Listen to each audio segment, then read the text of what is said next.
uma fortaleza alpina para a máquina de guerra nazista leva a engenharia ao ponto de ruptura. Isso não foi feito só para impressionar Hitler. Foi feito para impressionar o mundo. Uma cidade de concreto e aço destinada a comandar milhões de soldados. Dentro desta enorme mega estrutura, é só um grande ninho de nazistas. O coração do plano do Führer para um império que superará o romano se torna uma fortaleza. É aqui que Hitler fará sua resistência final. Feitos impressionantes de arquitetura e tecnologia, construídos numa escala igual aos delírios e ambição pelo poder de Hitler, destinados à meta mais importante, proteger o próprio Führer. Estas são as histórias dos esconderijos mais audaciosos de Hitler. Obras do nazismo. Episódio 1. 1923. Quase 500 quilômetros ao sul de Berlim está o pequeno distrito bávaro de Obersalzberg.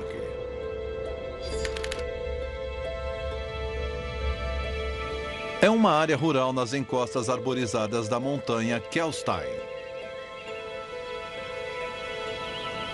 Quando Hitler vem aqui a primeira vez como líder do partido nazista, ele fica em um chalé nas redondezas. Depois, ele aluga uma casa. E quando se torna chanceler em 1933 e depois toma o poder, ele a compra com os royalties da venda de seu livro Mein Kampf. Logo ele começa a reformar a casa e a chama de Berghof, Fazenda da Montanha em alemão.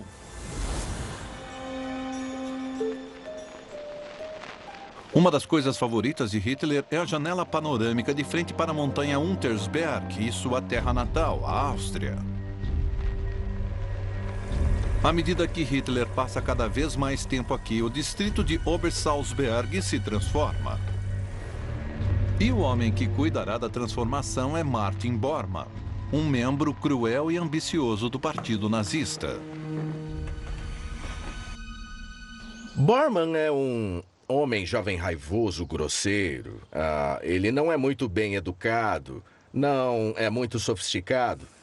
Mas ele imediatamente se fascina com Hitler e lenta e firmemente começa a subir o pau de sebo da hierarquia nazista. Para ficar mais perto do Führer, o círculo íntimo de Hitler também fica em Obersalzberg. Como Heinrich Himmler, chefe das forças de segurança, Joseph Goebbels, ministro da propaganda de Hitler, e Hermann Göring, o segundo homem mais poderoso da Alemanha que ajudou Hitler a subir. Vamos lá, vamos rapaz, pula, pula, muito bom. Dentre tamanhos pesos pesados, Bormann tem de dar duro para ficar na frente. Ao manipular o layout de Obersalzberg, ele pode manter a concorrência à distância. Temos aqui Obersalzberg diante de nós e podemos ver um telhado aparecendo entre as árvores. À direita dele é a Berghof, a casa de Hitler para o mundo todo ver. E aí vemos o topo da colina, esse espaço aberto onde Göring se instalou. Entre as duas, cortando o caminho, está Martin Bormann, onde ele ficava de olho no Führer.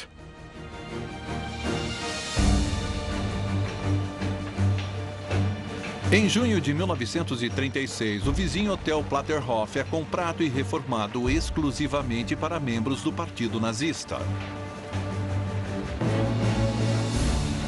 Bormann aumenta mais a segurança em Obersalzberg. Ele constrói um quartel para alojar e treinar 2.000 soldados da SS. Em poucos anos, a partir de 1935, Obersalzberg incha de 50 sítios e cabanas espalhados para um vasto complexo nazista.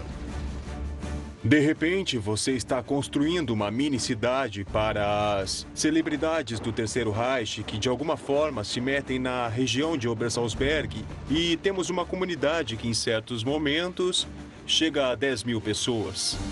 Para manter esse complexo nazista funcionando, é necessário uma enorme infraestrutura, especialmente para cuidar da eletricidade originária do carvão. Um prédio imenso mostra claramente o tamanho da tarefa. Esse lugar, acredite ou não, é um depósito de carvão. Nele cabiam 3.500 toneladas. Há um boato de que quando Bormann o viu a primeira vez, ele não gostou de como fizeram a fachada de granito e fez tirarem tudo e instalar novamente. Que homem extraordinário.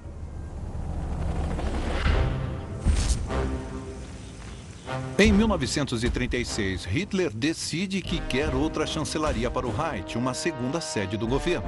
Ela é construída a poucos quilômetros na vila de Bischofswiesen. Aqui ele pode dirigir o país sem ter de voltar a Berlim. Sabendo que Hitler é inspirado pela paisagem ao redor de Obersalzberg, no outono de 1936, Bormann embarca em seu projeto mais ambicioso até então.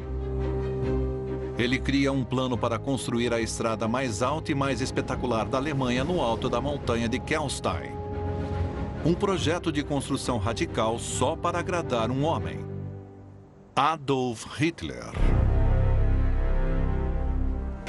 Quando começaram a trabalhar nessa estrada, na primavera de 1937, ainda tinha neve no chão como tem agora. E podemos ver esta pedra aqui, ela é muito inclinada. E era com isso que eles tinham que lidar. Tinham que explodir a rocha tão inclinada para fazer a estrada. E há um problema maior. Em um lugar, a rota planejada passa por trechos fracos de pedra, instáveis demais para suportar uma estrada. A única solução é explodir a encosta e abrir um longo túnel na montanha. Bormann não para por nada. A estrada tem de ser perfeita. A questão sobre essa estrada é que ela é formidável. A cada curva, ela recria um ideal romântico. A estrada tem mais de 6 quilômetros de comprimento e mesmo levados ao limite, os engenheiros a terminam no prazo de 13 meses. É mais um desafio que mostra que os alemães e os nazistas podem fazer o que quiserem.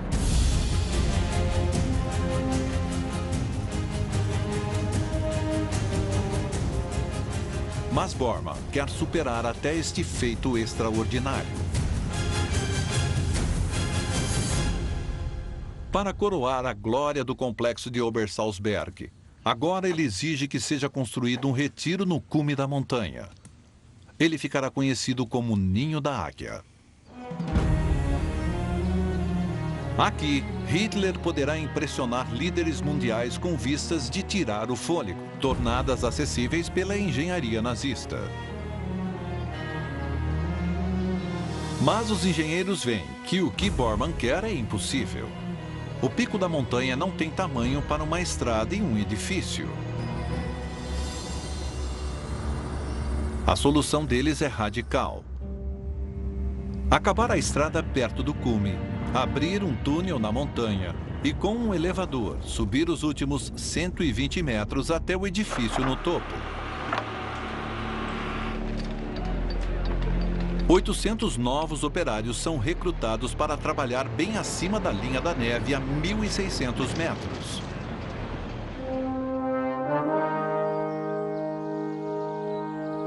Apesar das condições extremas, em setembro de 1938, os engenheiros terminam o exterior do Ninho da Águia.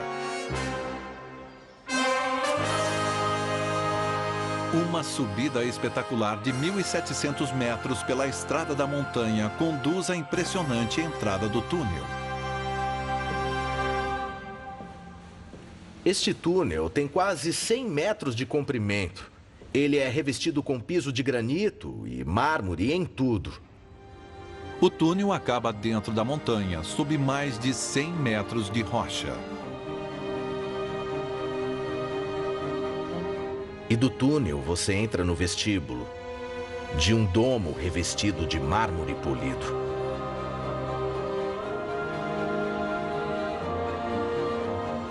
E agora para o elevador, que é feito de latão sólido e revestido de banquetas de couro. Este é um lugar onde não pouparam despesas. Não faltou nenhum detalhe por aqui.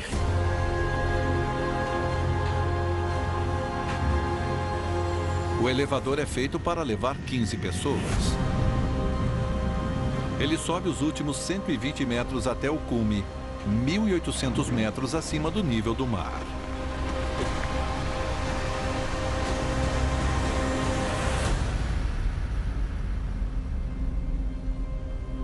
Este lugar pode ter nascido da megalomania e pode ter sido, no fim, uma loucura, mas, de um ponto de vista da engenharia, é um feito deslumbrante e nenhum dignitário que o visitasse deixaria de se impressionar. Apesar do esforço de engenharia colocado na construção desse retiro no alto da montanha, Hitler raramente o visita. Na maior parte da guerra, a região de Obersalzberg era virtualmente intocável. Mas quando os aliados realizam bombardeiros de longo alcance, seus ataques se tornam mais ousados. A fortaleza de Hitler na montanha começa a parecer vulnerável. Bormann instala canhões antiaéreos ao longo da cordilheira, próximo ao complexo de Obersalzberg.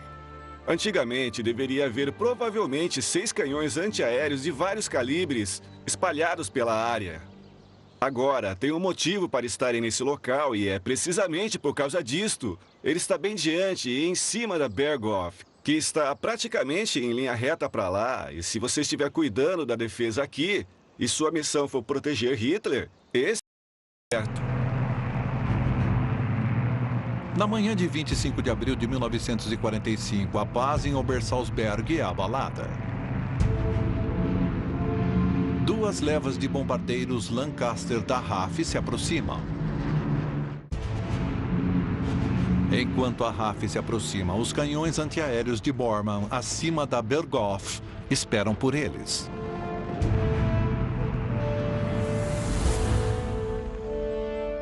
Agora, tem um probleminha com esta posição. Isso porque, embora esteja escondido pela linha da serra, ele não defende nada vindo dessa direção. E é claro, na manhã de 25 de abril, quando a Berghof é bombardeada, de que lado vêm os bombardeiros?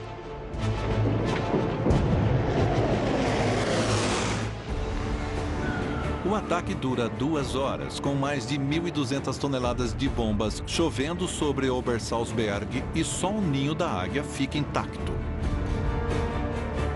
Hoje ele serve de monumento ao delírio, à ganância e aos excessos do regime nazista de Hitler. Mas menos de 6 anos antes, a arrogância de Hitler está focada na expansão de seu império. Em 1º de setembro de 1939, os exércitos de Hitler correm pela fronteira polonesa. A Segunda Guerra Mundial começou. Os alemães estão indo contra uma nação que não é militarmente forte. O que se projeta são imagens de Stukas mergulhando sobre Varsóvia, de colunas de caminhões, carros blindados e tanques. Este sucesso inicial na Polônia convence Hitler de sua genialidade militar. Ele passa a ignorar o conselho dos generais de seu exército. O professor Steven Remy é perito na Alemanha nazista. Hitler não confia em seus generais. Ele tem medo que eles sejam leais ao antigo Estado alemão que ele e os nazistas derrubaram. Os soldados alemães mais velhos tradicionalmente são aristocratas da classe alta e muitos desprezam o Führer. Um dos motivos por que muitos dos oficiais não gostam de Hitler é porque eles sabem que na Primeira Guerra ele nunca passou de cabo, que ele é essencialmente da classe trabalhadora e isso não passa de esnobismo.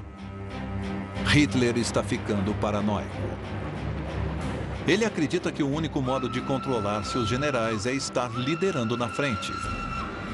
Ele deixa a segurança de Berlim para a zona de guerra na Polônia em seu trem especialmente projetado. Seu trem é, até certo ponto, o centro nervoso do esforço de guerra, porque ele é o Führer, ele é comandante e todos têm de ir até ele. 2 locomotivas simplificadas puxam um comboio de 15 vagões. Há vagões antiaéreos na frente e na traseira do trem. No meio fica o vagão particular de Hitler, seguido pela unidade de comando para conferências de guerra. Hitler está decidido a dirigir a guerra pessoalmente. Hitler não liga se é inconveniente para os outros. Ele quer estar no trem dele. As pessoas que saiam da frente de batalha, viajem pelo país, de avião ou carro, só para ouvirem sua lenga-lenga.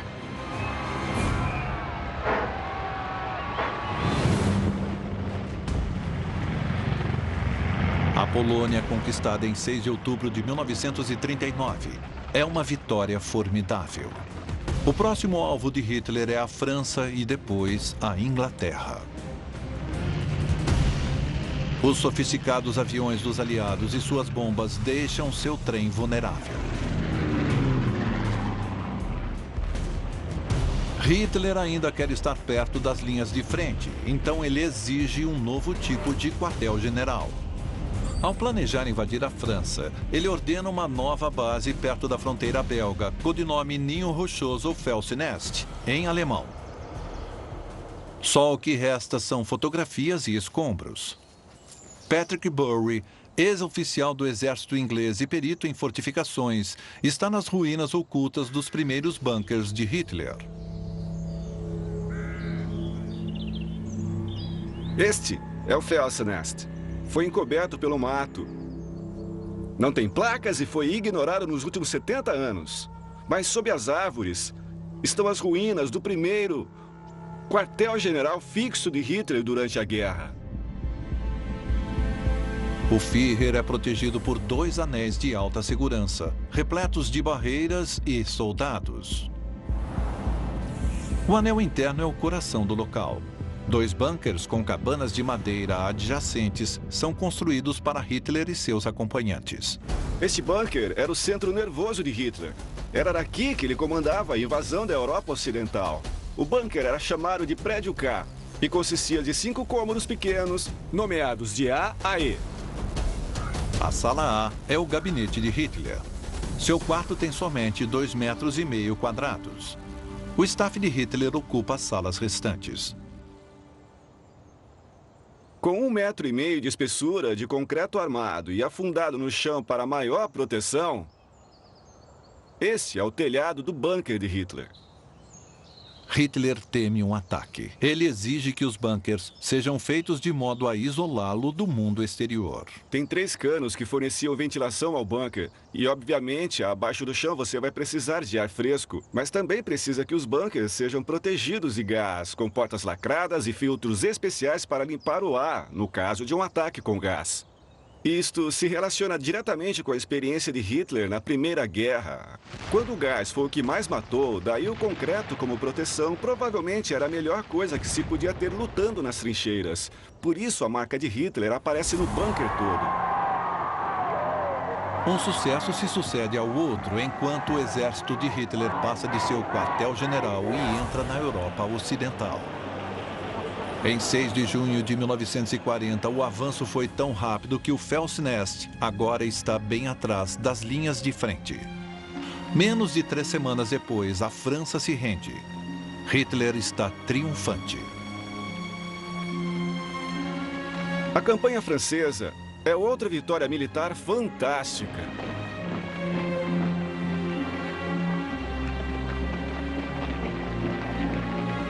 Na opinião de Hitler, seu estilo de comando de liderar a partir da frente num quartel-general de concreto foi totalmente válido. O Felsnest provará seu valor. Parece ser incrível e todos pensam que a Alemanha, como máquina militar, agora é definitivamente imbatível. O que também pensam é que Hitler é claramente um grande líder na guerra e ninguém acha mais isso do que ele mesmo. Julho de 1940. Hitler conquistou a Europa Ocidental de centros de comando especializados. Seu próximo quartel-general expandirá o conceito em grande escala. Hitler está convicto de que centros de comando maciços na linha de frente são vitais para o seu sucesso. Agora ele olha para o leste, olha para a Rússia. 1940, a Alemanha tem um tratado de paz com a Rússia, mas Hitler estava de olho nela desde o início. Ele acredita que a conquista da Rússia dará à Alemanha vastos territórios novos. Hitler planeja uma invasão épica, usando 4 milhões de soldados ao longo de uma frente de 3.000 quilômetros. O ataque terá o codinome de Barbarossa. A Operação Barbarossa é uma operação militar diferente de outra qualquer. Sua escala é absolutamente enorme, que requer um bocado de coordenação. E ele quer um quartel-general de comando o mais perto possível da frente, mas seguro ao mesmo tempo. Hitler agora vai construir seu maior bunker, a Toca do Lobo. E para o iminente ataque à Rússia, Hitler precisa de uma base mais ao leste possível. Ele escolhe um local perto da cidade de Rastenburg, então na Alemanha Oriental. Felsnest é o modelo. O conceito é ter todos os ramos das Forças Armadas ao redor do quartel-general de Hitler. Isto enfatizará a proeminência de Hitler como centro do poder, planejamento e controle. As obras da Toca do Lobo começaram no inverno de 1940. O projeto pediria acima de 50 mil operários trabalhando em condições extremamente difíceis. O povo local foi informado de que ali ia ser uma fábrica de produtos químicos. O que eles não sabiam era que seria uma das mega-estruturas nazistas mais audaciosas. Soldados protegem os operários alemães para manter a segurança do projeto super secreto. Com as obras em andamento, Hitler continua a usar seu trem, mas está com medo de ser atacado pelo ar. Ao mesmo tempo que o novo complexo de bunkers do Führer é construído, ele também insiste em construir uma série de túneis nos quais seu trem pode ser escondido e onde ele pode ficar seguro e estar mais perto ainda da frente. Um abrigo na cidade polonesa ocupada de Stepna ainda existe. Ele é capaz de suportar qualquer ataque, como explica o especialista em túneis, Maciej Piekos. O trem aqui em Stepina podia se esconder de qualquer perigo, de ataque aéreo, de bomba ou ataque químico, pois o interior deste abrigo é lacrado. No verão de 1940, quase 6 mil trabalhadores forçados poloneses iniciaram a construção do túnel de 400 metros de comprimento. Aqui nós temos paredes de 3 metros de espessura, feitas de concreto armado. O interior desta parede está cheio de toneladas de aço blindado, que as deixa capazes de suportar ataques e explosões até de uma bomba de meia tonelada. Apesar de demorar um ano para ser terminado, o imenso túnel só é usado por Hitler uma vez durante toda a guerra, para um encontro com o ditador italiano Benito Mussolini. As obras continuam no novo bunker no leste. O nome deriva do codinome de Hitler, Lobo.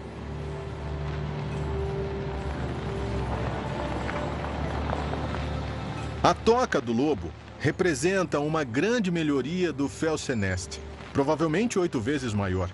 Vemos defesas naturais, árvores, pântanos, brejos, lagos e as estruturas feitas pelo homem. O que temos aqui são 3 camadas de defesa. Uma pista de pouso e linhas de trem são construídas para o avião e o trem pessoais do Führer.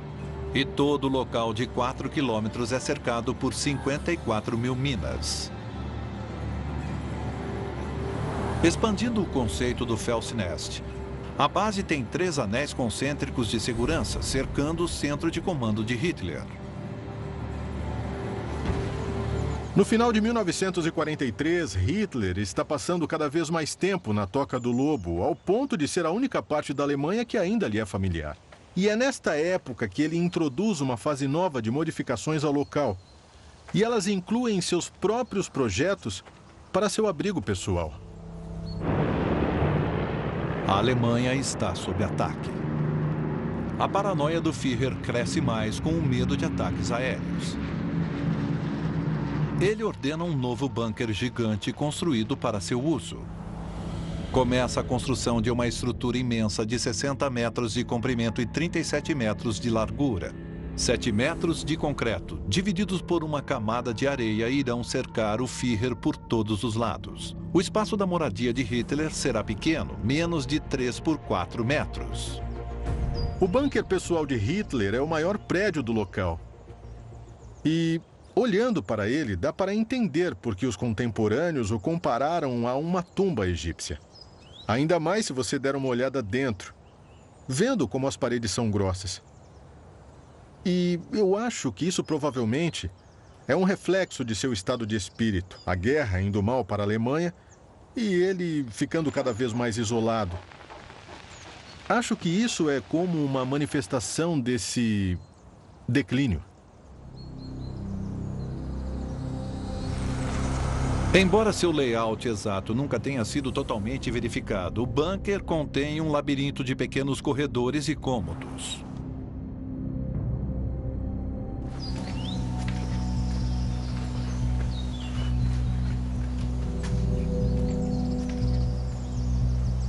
Isso é totalmente inacreditável. Achei o caminho para os fundos do bunker contra os ataques aéreos. Olha isso. É só concreto. Mas parece quase geológico. O incrível é que esse andar aqui embaixo é o andar dos alojamentos. Dá para ver os fragmentos de um quarto ali. Mas tudo isso acima de mim? E deve subir uns 8 metros ou mais? É difícil dizer, mas lá bem no alto está o topo da estrutura. E tudo aquilo é telhado, com este espaço minúsculo embaixo. E eu acho que podemos estar vendo aqui, veja que tem essas vigas descendo do telhado. Eu acho que podia ser um telhado de 2 níveis, com um espaço aberto, um vazio entre os dois, apoiado por essas vigas. E isso daria proteção extra se uma bomba passasse pelo topo. Ele dissiparia a onda de choque. Isso dá uma boa ideia de como esta coisa deveria funcionar. Mas é incrível, absolutamente incrível. Este estágio final da Toca do Lobo usa material extremamente necessário em outros lugares para o esforço de guerra, inclusive concreto suficiente para construir o edifício Empire State outras 3 vezes e meia. As fortificações nazistas só ajudam o completo afastamento de Hitler da realidade. Ainda estou abrindo caminho entre os restos do complexo de bunkers de Hitler. E o tamanho disso aqui é fenomenal. E ele desconfia tanto das pessoas que faz uma lista das pessoas que têm permissão para vir e almoçar com ele. E o quadro é de crescente paranoia e isolamento. Em 8 de novembro termina a construção do bunker pessoal de Hitler. 12 dias depois, Hitler foge para Berlim para nunca mais voltar. Com os russos entrando na Alemanha, a guerra está se fechando ao seu redor. Em novembro de 1944, Hitler saiu da Toca do Lobo pela última vez por esta ferrovia. No total, ele passou mais de 800 dias morando aqui. Mais tempo do que em qualquer lugar durante a guerra. Os russos estavam no seu encalço, mas simplesmente contornaram o lugar a caminho de Berlim. E foi somente em janeiro de 1945 que os alemães resolveram demoli-lo. O povo local descreve pedaços enormes de concreto voando pelo ar quando as cargas eram acionadas. A Toca do Lobo virou história. Mas Hitler, agora em sua base principal, ainda não está acabado. It's simply impossible to understand Kim Jong-un and predict his actions. Rocket Man is on a suicide mission for himself. Without putting that in the context of his father. Basically a family-run dictatorship. And grandfather. They've been smart, organized, dangerous, powerful, ruthless. It's all in the name of the Kim family.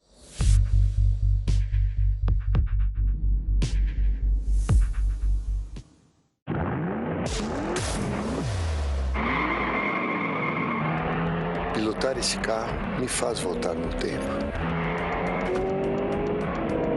Relembrar as minhas emoções nas pistas. É como uma máquina do tempo. Toda vez que eu dirijo o Stinger GT, eu me sinto muito mais jovem. Kia Stinger, dos sonhos para a realidade.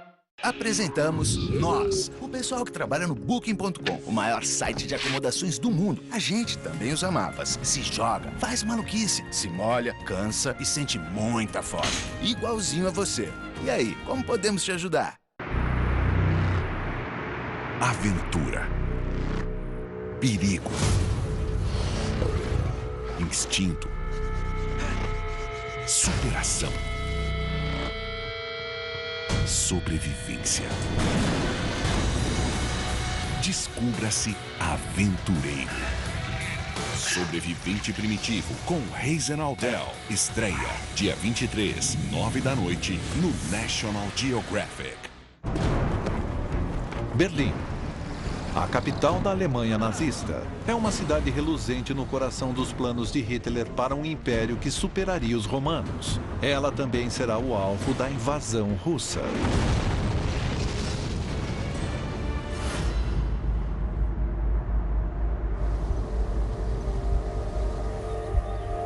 Hoje, pela cidade inteira, ainda há recordações dos últimos dias da capital nazista.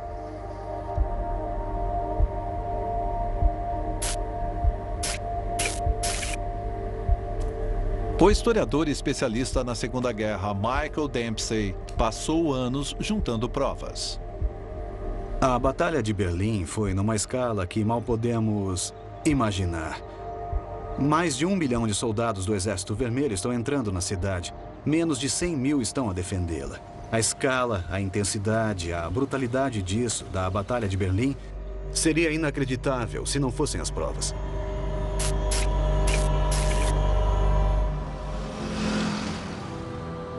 Dez anos antes, em 1935, o quadro era bem diferente. Berlim era o centro do poder nazista. Uma cidade cosmopolita e uma das capitais culturais da Europa. Hitler e seu arquiteto-chefe, Albert Speer, haviam iniciado um ambicioso programa de construção para modificar a linha do horizonte de Berlim.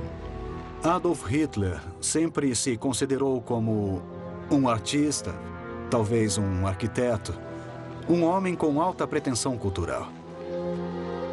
Colossais prédios governamentais, aeroportos e estádios, todos exibidos nos Jogos Olímpicos de 1936.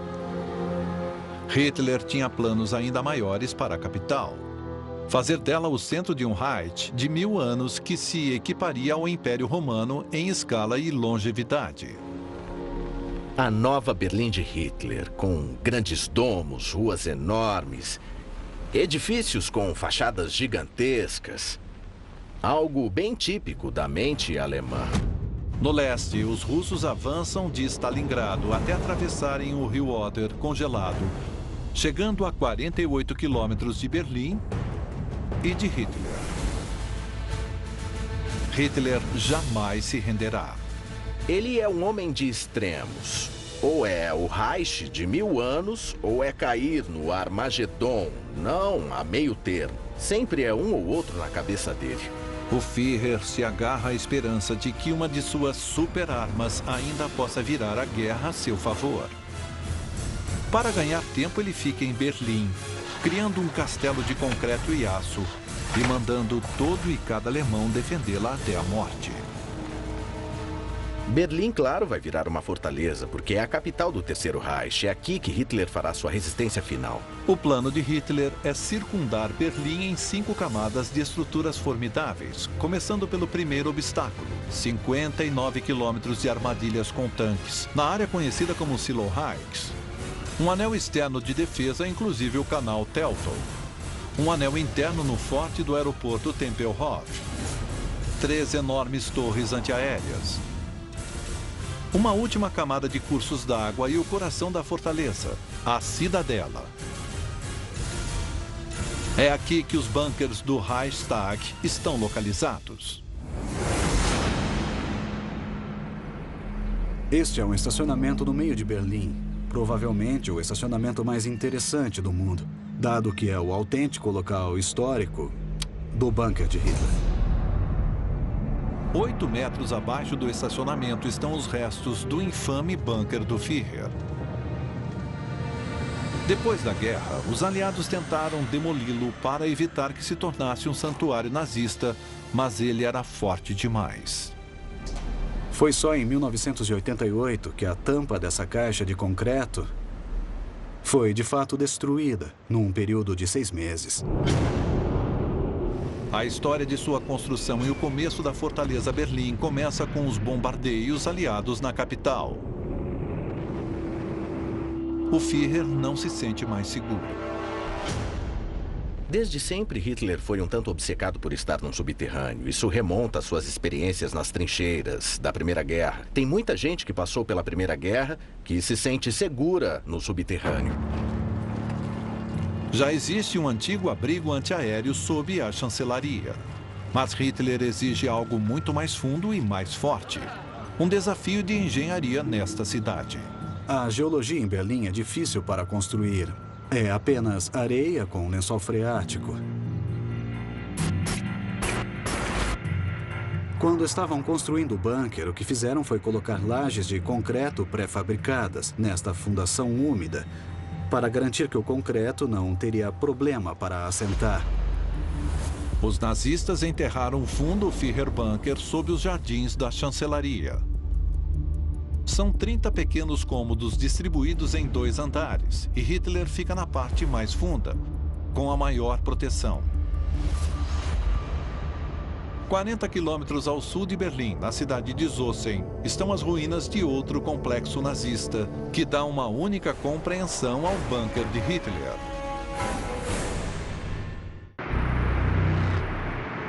Aventura, perigo, instinto, superação, sobrevivência. Descubra-se aventureiro. Sobrevivente Primitivo com Hazen Aldel. Estreia dia 23, 9 da noite, no National Geographic. Esses são meus melhores amigos da época da escola. E esse é o nosso reencontro 5 anos depois.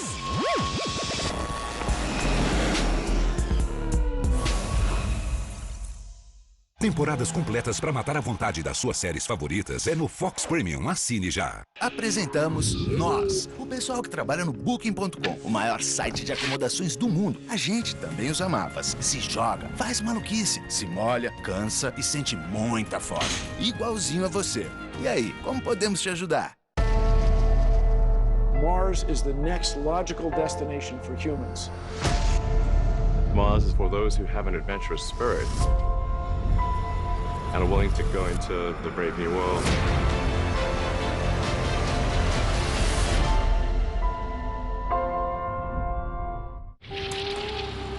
It's simply impossible to understand Kim Jong-un and predict his actions Rocket Man is on a suicide mission for himself. without putting that in the context of his father Basically a family-run dictatorship. and grandfather. They've been smart, organized, Dangerous, powerful, ruthless. It's all in the name of the Kim family.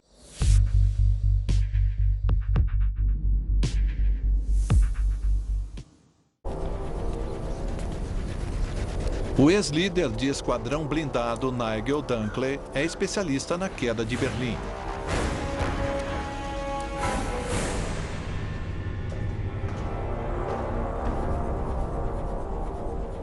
Nós estamos no Totem Wonsdorfs, o complexo de bunkers.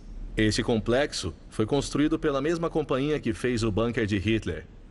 Então é a última coisa que temos que chegar perto ou em Berlim que seja quase idêntica na construção e na atmosfera ao bunker de Hitler.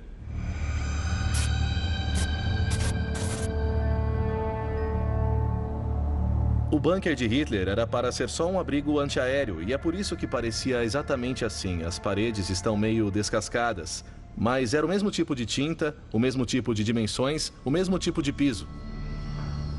Uma série desses bunkers cobre uma área de quase 5.000 metros quadrados.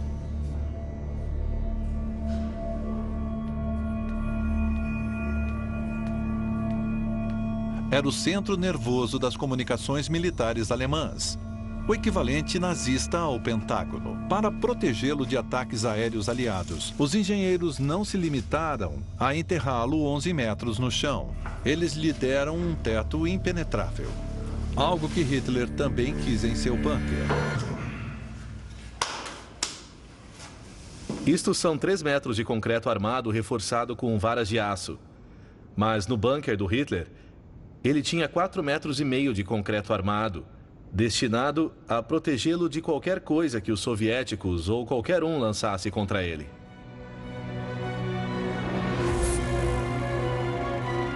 O bunker de Hitler era seu refúgio, mas ainda precisava funcionar como posto de comando. E isso significava que ele precisava de uma fonte de energia própria a toda a prova, no subsolo. Isto criava problemas próprios. Apenas 2 motores a diesel do U-Boat Mark VII forneciam energia para a eletricidade e comunicações. Agora os soviéticos estão a menos de 6 quilômetros do Führerbunker. Hitler ainda acredita que sua fortaleza Berlim não cairá para os soviéticos. Mas eles se aproximam depressa e chegam a uma das estruturas mais formidáveis no anel interno de defesa, o aeroporto Tempelhof. Como posto de comando, é aqui que se armazena alimentos e munições. Tudo o que for necessário para a defesa está concentrado neste prédio peculiar, nesta fortaleza dentro de uma fortaleza. É um prêmio importante para os soviéticos, pois precisam desesperadamente de um aeroporto para reabastecer seu exército exausto. Mas os alemães transformaram o aeroporto em um bastião. O que temos aqui é uma série de torres atrás de mim. Parece um castelo nesse aspecto. Como uma muralha da China, digamos. Tem essas torres chatas onde pode postar artilharia sem problema. E, de fato, esta é uma guerra de trincheira elevada. Você pode postar artilharia atrás dessa proteção e podia, então, disparar numa elevação mais alta e atingir os soviéticos.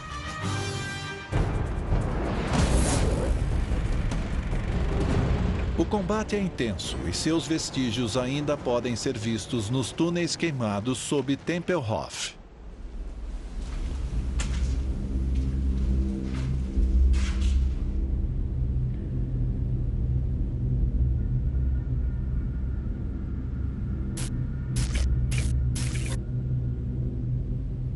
Este devia ser um ambiente bem confuso e caótico, muito barulho, gente gritando ordens aos outros. Ao entrar nesses espaços com a luz apagada, cheios de fumaça e pó de tijolo e tudo mais.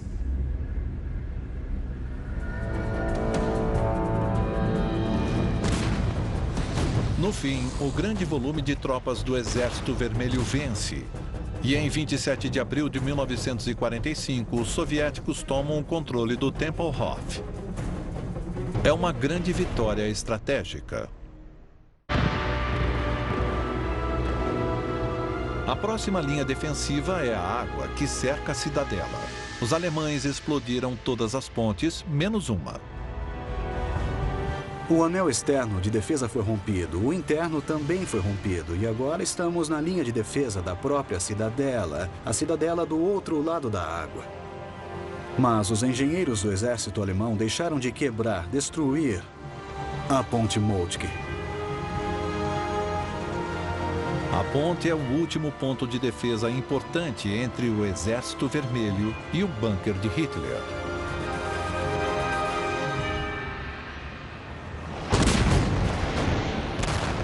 28 de abril de 1945.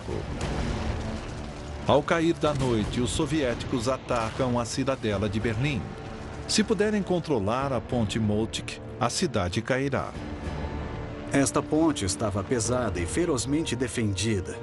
Quanto mais perto você estivesse da cidadela, mais desesperados e mais fanáticos eram os soldados. Defender esta ponte é a última esperança para os nazistas. Se os soviéticos passarem, poderão alcançar seu prêmio máximo. Hitler em seu bunker.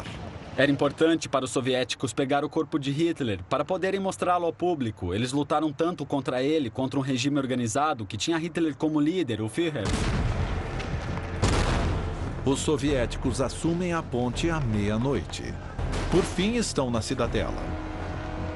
Há somente o Führerbunker entre os soviéticos e Hitler. Sem opções, Hitler põe seu último plano em ação. Em 30 de abril, depois de se casar com sua amante de anos, Eva Braun, e cercado por seus comandantes mais leais, Hitler comete suicídio. Hitler sabia o que tinha acontecido com Mussolini na Itália. Urinaram nele em público. Ele foi levado e enforcado na praça principal de Milão. Hitler mandou incinerar seu corpo para evitar esse destino.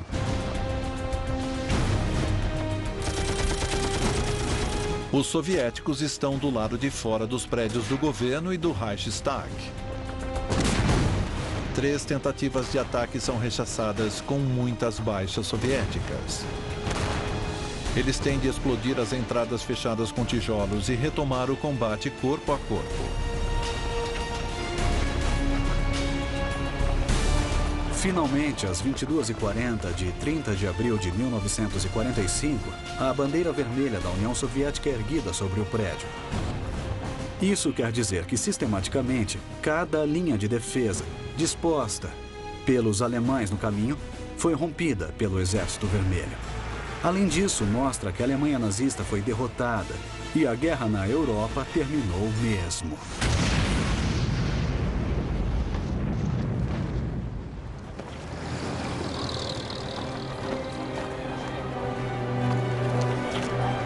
Uma cidade moderna, reverenciada poucos anos antes, foi reduzida a escombros. 7 horas depois do suicídio de Hitler, a fortaleza Berlim tinha caído.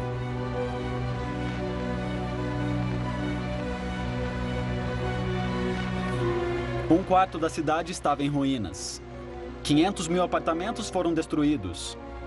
A infraestrutura de uma cidade muito moderna estava em frangalhos. Não havia água potável segura, você via mulheres fazendo trabalhos forçados, retirando pedras dos escombros para liberar as ruas. E, acima de tudo mais, o cheiro de prédios desabados com corpos apodrecendo sob eles. As forças soviéticas perderam mais de 80 mil homens na Batalha de Berlim. As baixas alemãs foram quase o dobro disso.